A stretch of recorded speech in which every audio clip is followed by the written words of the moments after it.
ఇప్పుడు సర్వ రోగాలకు ప్రధానమైనటువంటి కారణం అవినీతి మన భారతదేశంలో. ఒక దగ్గర కాదు, అన్ని చోట్ల అవినీతి అనేది వచ్చిందన్నట్టు. కానీ ముఖ్యంగా 2 రంగాలలో అవినీతి లేకుండా ఉంటే బాగుంటుంది. ఒకటేమో విద్యారంగం, రెండోది వైద్య రంగం. ఈ 2 డిపార్ట్మెంట్లలో చాలా స్ట్రిక్ట్ కనుక చేయాల్సిన అవసరం ఉంది. నీట్ పరీక్షలు అంటే ఆల్ ఇండియా లెవెల్లో నువ్వు ఎగ్జామినేషన్ పెట్టి ఎవరెవరు తెల్లారి డాక్టర్ కోర్సు చదువుతారు, లేకుంటే పెద్ద పెద్ద ఈ మెడికల్ సైన్స్లోకి పోతారు, అటువంటి అంత పెద్ద ఎగ్జామినేషన్ జరిగేటువంటి పరిస్థితి. ఇక్కడ ఏంటంటే ఒక నీటే కాదు, వేరే ఏ కాంపిటేటివ్ ఎగ్జామినేషన్స్ అయినా కూడా జరిగేటప్పుడు మనం మెరిట్ మీద చదువుకున్న వాళ్ళు, కష్టపడ్డ వాళ్ళు, నాలెడ్జ్ ఉన్నటువంటి వాళ్ళు పాస్ కావాలి. ఇది పద్ధతి. వాస్తవం చెప్పాలంటే ఇది జరగాలంటే పరీక్షలు చాలా స్ట్రిక్ట్గా నిర్వహించాల్సిన అవసరం ఉంది. మాకు బాగా తెలుసు, 76లో జగన్మోహన్ రెడ్డి గారు బీసీ ఉండేవారు ఉస్మానియా యూనివర్సిటీ లోపల. ఇట్లా మేము ఎగ్జామినేషన్ రాసేటప్పుడు పక్కకు చూడడానికి కూడా వీల్లేదు, అంత స్ట్రిక్ట్గా జరిపిస్తారు. ఒక సంవత్సరం దాకా 2 సంవత్సరాలు ఎగ్జామినేషన్ కోసం ప్రిపేర్ పగలు రాత్రి చదివేటటువంటి వీళ్ళు. మరి నువ్వు పేపర్ సెట్ ఎట్లా చేయాలా, పేపర్ సెట్ చేసిన తర్వాత దాన్ని ఎట్లా ప్రింట్ చేయాలా, ఎంత జాగ్రత్తగా ఉండాలా, అవి బయటకు రాకుండా ఎలాంటి ఒక పరిస్థితిని చేపట్టాలా అంటే యాక్చువల్గా 3 సెట్లు తీయాలా ఒక్కొక్క పేపర్. ఒక పేపరు లీక్ అయ్యే ప్రమాదం ఉంది అని అంటే వెంటనే మిగతా పేపర్స్ పంపించారు. ఈ ఎగ్జామినేషన్ పేపర్లు తయారు చేసేవాళ్ళు, ఎగ్జామినేషన్ పేపర్లు ప్రింట్ చేసేవాళ్ళు, ఈ ఎగ్జామినేషన్ పేపర్లు డిస్ట్రిబ్యూషన్ చేసేటటువంటి వాళ్ళు ఎవరైతే ఉన్నారో కదా, ఇది చాలా జాగ్రత్తగా చేయాల్సినటువంటి పని. కానీ వాళ్ళ దురదృష్టకరమైన విషయం ఏంటంటే మన దేశం లోపల గత 3-4 సంవత్సరాలు కనుక లెక్క చూస్తే 152 పేపర్ లీకులు జరిగాయి. 152 పేపర్లు. ప్రభుత్వం పార్లమెంట్ కూడా 78 పేపర్ లీకులు జరిగి అంగీకరించింది. ఇక్కడ విషయం ఏదైతుందో నీటిలో పేపర్ లీక్ జరిగింది. ఒక్క దగ్గర కదా, ఎన్నో సెంటర్లకు ఆ పేపర్ పోయింది. ఎంతో మందికి వాళ్ళు అమ్ముకున్నారు ప్రశ్నాపత్రాలు. లక్షల కొద్ది రూపాయల డబ్బులు అనేది ఇందులో ఇన్వాల్వ్ అయ్యేది. మరి అది జరిగినప్పుడు రెండోసారి ఎగ్జామ్ పెట్టావు కరెక్టే, ఆ పేపర్ ఆ యొక్క ఎగ్జామినేషన్ రద్దు చేసి రెండోసారి ఈ రోజు ఏదైతే ఇప్పుడు ప్రభుత్వం చట్టం చేసిందో ఈ చట్టంలో అదే రోజు చేయాల్సింది. ఇప్పుడు పార్లమెంట్లో ఏదైతే ఇప్పుడు మేము వాళ్ళకి శిక్ష వేస్తాము, తగినటువంటి విధంగా చేస్తాం. ఒకటే ఒక ప్రశ్న అండి, 152 సార్లు పేపర్ లీకులు జరిగితే ఎవరికైనా శిక్ష పడిందా ప్రభుత్వాన్ని చెప్పాలి. ఎవరికైనా శిక్ష పడిందా? పేపర్ లీక్ చేసిన వాళ్ళు పెద్ద దొంగలు కదా, అలాంటి వాళ్ళు ఎన్ని రోజులు జైలు లోపల ఉందని చెప్పండి. రేపు చేసినోటికి బెయిల్ వస్తుంది, పేపర్ లీక్ చేసినోటికి బెయిల్ వస్తుంది. ఉపా చట్టం కింద దేశం గురించి మాట్లాడినటువంటి వాళ్ళు జైల్లో ఉంటారు. సమాజం గురించి ఉమర్ ఖాళీద్ లాంటి వాళ్ళు, మిగతా యూనివర్సిటీ పిల్లలు ఒక సమాజం గురించి మాట్లాడిన వాళ్ళు, అవినీతిని ప్రశ్నించిన వాళ్ళేమో జైల్లో ఉంటున్నారు. దీని లోపల అవినీతి చేసేవాళ్ళు రేపు డేర్ బాబా అనట, ఇంకెవడో అనట, రకరకాల రేపులు చేసినటువంటి దుర్మార్గులు అవుతుందో వాళ్ళు పెరుగుల మీద బయటకు వస్తున్నారు, వాళ్ళు బెయిల్ మీద వస్తున్నారు. మరి వ్యవస్థ మీద తయారైపోయింది. ఇక్కడ ప్రధానమైన కారణం ఏదైతే ఉందో సెంట్రల్ గవర్నమెంట్లో ఎవరైతే నీట్ పేపర్ నిర్వహించేటటువంటి వాళ్ళ అధికారులు ఉన్నారో వాళ్ళది ప్రధానమైన తప్పు. ఇది రాజకీయ నాయకులకు తెలియకుండా జరిగిందా, వీళ్ళు పొత్తులు చేసుకున్నారా అంటే దానికి పెద్ద ఇన్వెస్టిగేషన్ అవసరం. నువ్వు అప్పుడే చర్య తీసుకోలేదంటేనే అర్థం చాలా మంది దానిలో ఇన్వాల్వ్ అయినారు, చాలా మంది పెద్ద పెద్ద తలకాయలు అందులో ఉన్నాయి కాబట్టి నువ్వు అప్పుడే ఎటువే చర్య తీసుకోలేదు.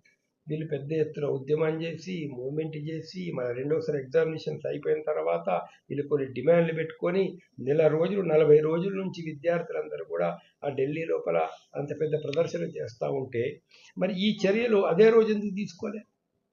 పాప ఆయన అంత పెద్ద వాంగ్చో అటువంటి ఆయన నిరాహారదీక్ష ఇన్ని రోజులు నిరాహారదీక్ష చేశారు కదా.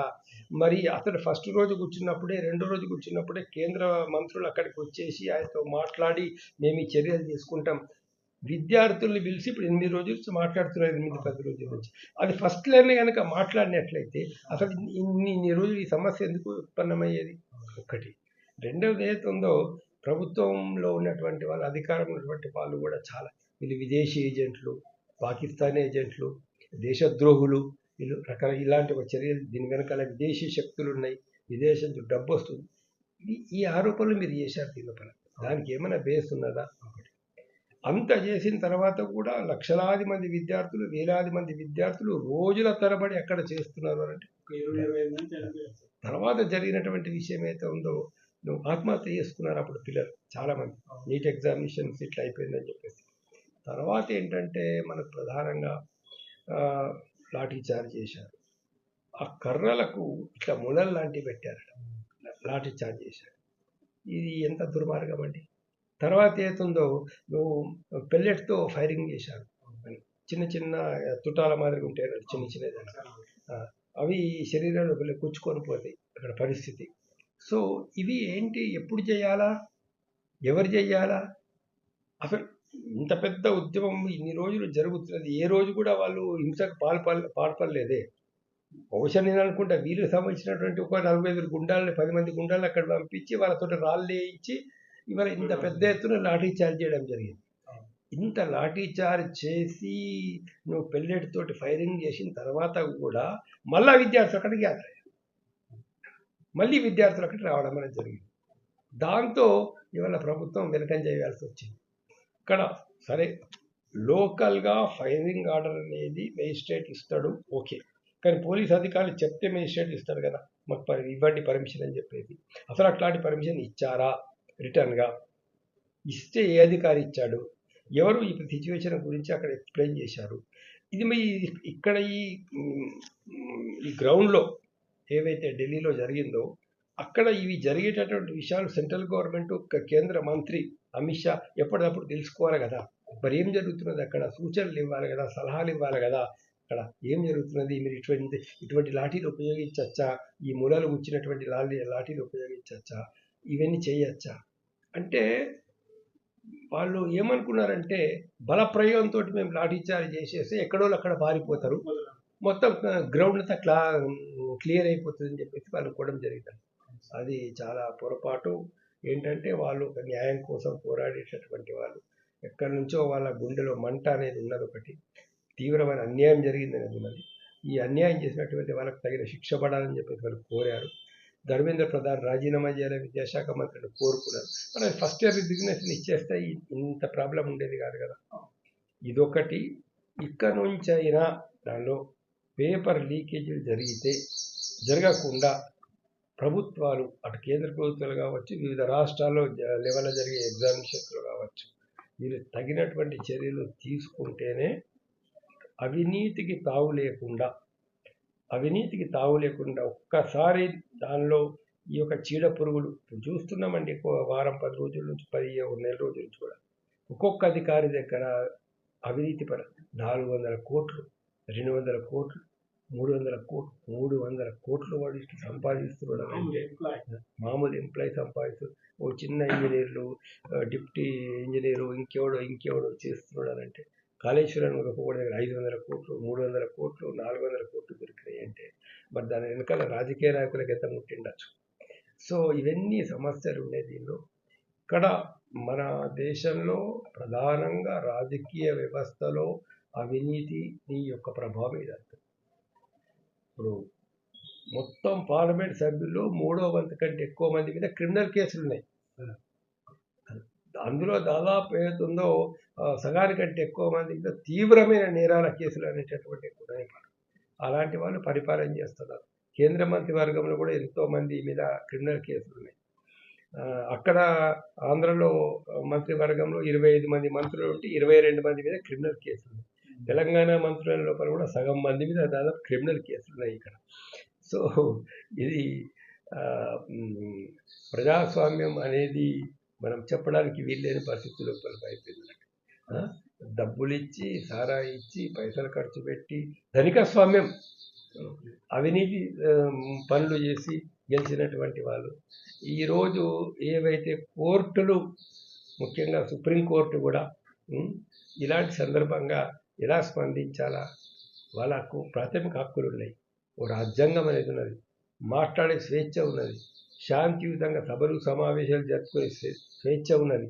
అందులో ఒకవేళ శాంతియుతమైనటువంటి ప్రదర్శనలు చేసేటప్పుడు సార్ ఇట్లా లాఠీ చార్జ్ చేశారు, ప్రజల మీద ఇట్లా పెల్లెట్స్తో కాల్పులు చేశారు, ఎంతోమంది గాయపడ్డారు విద్యార్థులు అని అంటే ఇమీడియట్గా సుప్రీంకోర్టు ఏం చెప్పాలండి, ఏం చెప్పాలి?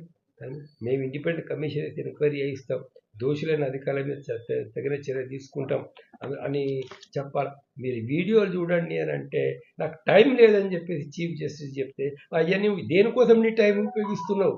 ఇంకా అంతకంటే ముఖ్యమైన పని ఏముంటుంది? ఫండమెంటల్ రైట్స్ కాపాడడం కంటే కూడా ముఖ్యమైన పని ఏముంటుంది? విద్యార్థుల ప్రాణాలని కాపాడడము, వాళ్ళ యొక్క ప్రాథమిక హక్కుల్ని కాపాడడం కంటే నీకు ముఖ్యమైనటువంటి పని ఏముంటుందో మాకు అర్థం కాదు. దానిలో మా టైం వేస్ట్ చేయకండి అట్లా.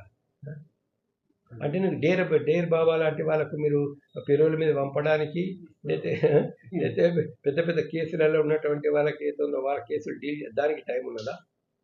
మేము అసలు అనాల్సినటువంటి పరిస్థితి ఏర్పడుతున్నది అన్నట్లుగా పరిస్థితి. వాస్తవంగా చెప్పాలంటే మేము న్యాయ వ్యవస్థలో హైకోర్టు జడ్జిగా చేసినటువంటిది ఇలాంటి కామెంట్స్ మేము చేయకూడదు వాస్తవంగా చెప్పాలని.